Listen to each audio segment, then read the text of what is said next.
కొండల తట్టు కళ్ళెత్తుచున్నాను, నాకు సహాయం ఎక్కడ నుండి వచ్చును? యెహోవా వల్లనే నాకు సహాయము కలుగును అని దావీదు భక్తుడు తెలియజేస్తున్నాడు 121వ కీర్తన 1వ వచనంలో. ఈ రోజున నిజముగా మన జీవితాల్లో చాలా శ్రమలు, ఇరుకులు, ఇబ్బందులు, శోధనలు, వేదనకరమైన పరిస్థితులు, అంత మాత్రమే కాక నిరుత్సాహం. నిజముగా నా జీవితంలో నాకు సహాయము చేసేవారు లేరు, నన్ను ఆదుకునేవారు లేరు, నన్ను ప్రేమించేవారు లేరు, నా జీవితాన్ని పట్టించుకునేవారు లేరు అనేటటువంటి ఒంటరితనాన్ని కలిగి చనిపోవడానికి సైతము కూడా వెనకాడనటువంటి నిరుత్సాహకరమైన జీవితాలు అనేకమైనవి ఈ రోజున మనం గమనిస్తూ ఉన్నాం. ఈ దేవుని బిడ్డలారా, ఈ రోజున దేవుడు తెలియజేస్తున్నాడు, నిజముగా ఆ నిరుత్సాహ సమయంలో నువ్వు ఉంటే, ఒకవేళ వేదనకరమైన పరిస్థితులు నువ్వు ఉంటే, దేవుడు నీకు సహాయము చేసేటటువంటి దేవుడుగా ఉన్నారు.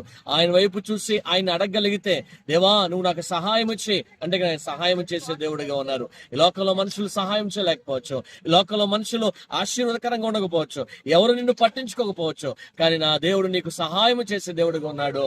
మనస్ఫూర్తిగా నువ్వు దేవుడిని అడగగలిగితే దేవుడు నీకు సహాయం చేస్తాడు. అలా సహాయం చేసే దేవుడు నీకున్నాడు, నాకున్నాడు. మన అందరి జీవితాల్లో అది పొందుకునేటువంటి భాగ్యము కలిగి నడిపించబడును గాక. ఆమేన్.